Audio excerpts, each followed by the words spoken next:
तुम्हारे बाबा सही कह रहे थे। शायद मैं किसी डॉक्टर या थेरेपिस्ट को दिखाऊं, लेकिन उससे पहले मैं तुम्हें वो बताना चाहती हूँ जो तुम नहीं जानती। ऐसी कौन सी चीज है जो मैं नहीं जानती? तुम सारी जिंदगी ये समझती रही कि मम्मी के परफेक्शन ने सिर्फ तुम्हारी जिंदगी को इफेक्ट किया है। उस परफेक्शन का बोझ मैं भी उठाती रही हूँ मोना। बाबर से मोहब्बत से ज्यादा मैं इसलिए खामोश रही थी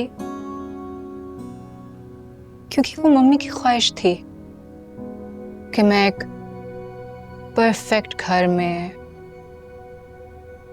एक आइडियल हस्बैंड के साथ लाइफ गुजारूं।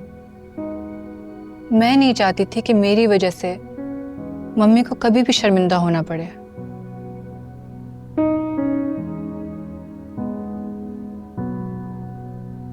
समिया, तो ये सच है ना मोना?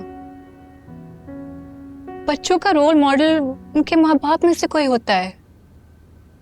मेरी मम्मी थी, वो हर चीज इतनी अच्छी तरह से मैनेज करती थी कि मैं हैरान रह जाती थी।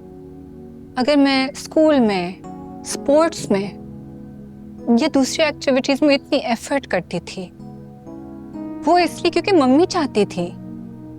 वो मुझे परफेक्ट देखना चाहती थी और इसीलिए तुम मुझसे चिढ़ती थी और मुझसे नाराज रहती थी।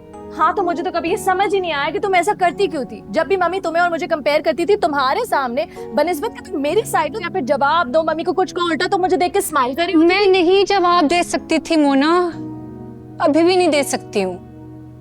मैं तुम्हें समझा भी नहीं सकती, लेकिन मैं अपने फेवरेट टॉयज, कपड़े सब तुम्हारे साथ शेयर करती थी। तुम्हारे फेवरेट खाने भी बनवा कर देती थी, है ना? तो उससे क्या होता है? इतने अरसे मेरे दिमाग और दिल में तो यही बैठ गया ना कि तुम जानबूझ के ये सब करती हो ताकि मम्मी के आगे तुम्हारे नंबर बढ़े, कि जानबूझ के मुझे नीचा दिखाती हो। तुम्हें बात क्लियर करनी चाहिए थी ना, अब सारी उम्र गुजर गई इस तरह। क्लियर उससे किया जाता है जो सुनना चाहता है, और ना तुम मेरी बात कोई सुनना चाहती थी ना समझना चाहती थी।